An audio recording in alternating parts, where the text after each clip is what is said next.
It's only been a month, but the Heisman race is shaping out to be a really good one. There's a number of players who are still in the running, and I'm sure there's going to be plenty of others that join the race at some point in the coming months. As we get ready to enter week 5 of the college football season, here is my Heisman top 10 list. Making his way into my top 10 for the first time this year is Ohio State quarterback Kyle McCord. He's been pretty solid in his debut season for the Buckeyes, as he's completing 65% of his passes while throwing for over 1,000 yards with 6 passing touchdowns and only 1 interception. The only reason I don't have him higher on this list is because he was just okay this past weekend against Notre Dame. He completed 56% of his passes for 240 yards and he didn't throw a touchdown. Sure, he helped guide Ohio State to the last-second victory, but overall, his performance wasn't that great.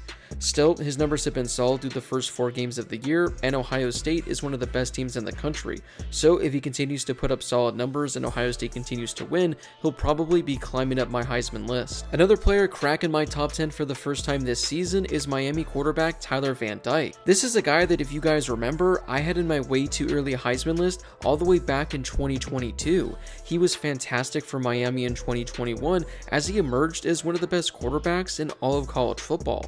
2022 was a disaster for him, but it looks like he's turned things around this year. Through 4 games, Van Dyke is completing 75% of his passes. He's thrown for over 1,000 yards with 11 passing touchdowns and only 1 interception. He's also added a touchdown on the ground as well. His best performance came a couple weeks ago when Miami faced Texas A&M. He threw for 375 yards with 5 passing touchdowns. This is looking like the quarterback we saw 2 years ago when he was the ACC Freshman of the Year. Jayden Daniels is still this slow because I am going to knock him for that week 1 loss to Florida State, but ever since then, he's been fantastic for LSU. He's thrown for 1,300 yards this season with 12 passing touchdowns and only 2 interceptions. He's also added 200 yards on the ground with 2 rushing scores as well. After a great performance last week against Mississippi State, Jayden Daniels was just as good this weekend. He threw for 320 yards with 4 passing touchdowns against Arkansas. He's near the leaderboards in a lot of categories this year, so as long as LSU keeps winning games, he'll continue to climb up my rankings. But like I said, just for now, I'm going to dock him just a little for that big loss in week 1. I've talked about this in a couple of videos already, but Cameron Ward might be one of the more underrated quarterbacks in all of college football. Through 4 games, he's completing 75% of his passes. He's thrown for 1,400 yards with 13 passing touchdowns and no interceptions. For good measure, he's also added 100 yards on the ground with 3 rushing scores. He had his best game of the season and probably of his career this past weekend against Oregon State. He completed 82% of his passes while throwing for 400 yards with 4 passing touchdowns, and he rushed in a touchdown as well. It's already the second time this season that Ward has thrown for at least 400 yards, and the second time he's had at least 4 passing touchdowns in a single game. Dillon Gabriel is quietly putting together another Dillon Gabriel kind of season. He's completing 78% of his passes for Oklahoma this year. He's thrown for over 1,200 yards with 12 passing touchdowns and only 1 interception. He's also rushed in 2 touchdowns as well. This past weekend on the road at Cincinnati, he had nearly 350 yards of total offense and scored Oklahoma's only 2 touchdowns. We've seen Dillon Gabriel light up the stat sheet in years past, most notably with UCF, but this has a chance to be the best season of his entire career. Before I get to the rest of my Heisman list, don't forget to hit that subscribe button and turn on those notifications if you're new to my channel. I'm posting college football videos every day during the season, so make sure to subscribe so you can join one of the best college football communities here on YouTube. Also, don't forget to drop a like on this video as well. It helps out with that YouTube algorithm and helps share the video with more college football fans.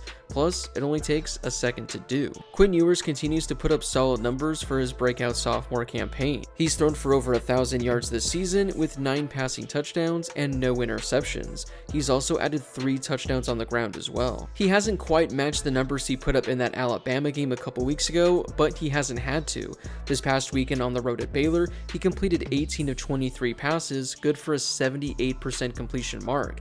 He threw for 300 yards with a passing touchdown while rushing in a score as well. There are some other quarterbacks on this list who have slightly better numbers than Ewers, but I am giving him the slight edge because of that performance on the road at Alabama. Between LSU and Clemson, Jordan Travis might have the 2 most impressive victories in all of college football this season. He's completed only 61% of his passes, but he's thrown for over 1,000 yards with 10 passing touchdowns and only 1 interception. He's also added 100 yards on the ground with 2 rushing scores as well. This past weekend, he threw for 300 yards with 2 passing touchdowns and a rushing touchdown in a victory on the road at Clemson. You don't see those numbers and think, wow, give him the Heisman, but winning a game on the road at Clemson is one of the more difficult places to pick up a victory in all of college football. So the fact he had a solid game and pulled out the victory, that's why he's still so high on this list. I got Bo Nix in my top 3 now because he's actually been even better than he was last season. Nix is completing just under 80% of his passes this year.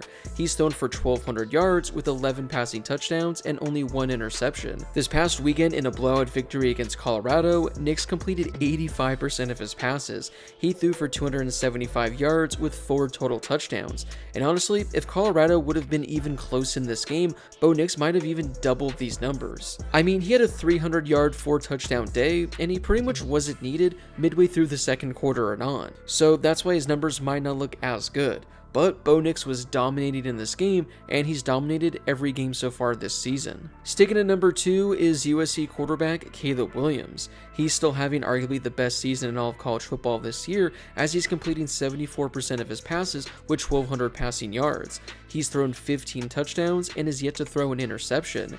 He's also added 3 touchdowns on the ground as well. Although Caleb Williams had a solid game this weekend against Arizona State, USC was struggling against the Sun Devils, a team they were favored to beat by 35. This was a game that ASU trailed by only 7 with 8 minutes left in the fourth quarter. Had ASU somehow pulled off the victory, that would have really hurt Caleb's chances, but he managed to walk out of Tempe with a victory. He still threw for 300 yards with 3 passing touchdowns while rushing in 2 scores as well. Again, a very solid performance. But the reason I have him at number 2 is because my number 1 was fantastic once again. Washington quarterback Michael Penix Jr. is not only number 1 on my Heisman list, but he's all of a sudden the number 1 betting favorite in a couple of sports books. This year for Washington, he's completing 75% of his passes and has thrown for over 1,600 yards with 16 passing touchdowns. I mean, this past weekend against Cal, he threw for 300 yards and 4 touchdowns, and he wasn't even really needed. By the time he got the ball, Washington already had a 14-0 lead, and he was taken out midway through the third quarter. I mean, seriously, the fact that he has 1,600 yards and 16 touchdowns in 4 games is just insane. Like I talked about last week, assuming Washington makes it to the Pac-12 title game and then plays in a bowl game, he's on pace to throw for over 6,000 yards with 50 passing touchdowns in a 14-game season. Well, that wraps it up for my Heisman top 10 after week 4. Was there a player that was too high or too low on my list? Or was there a player that wasn't even inside my top 10 that should have been in here? Whoever it is, let me know in the comment section down below. Before you leave, don't forget to hit that subscribe button and turn on those notifications if you're new to my channel. I'm posting college football videos every day during the season, so make sure to subscribe so you never miss a video. Also, don't forget to drop a like on this video as well. It helps out with that YouTube algorithm and helps share the video with more college football fans. Plus, it only takes a second to do. As always, thank you guys so much for watching, and I'll see you all in my next video.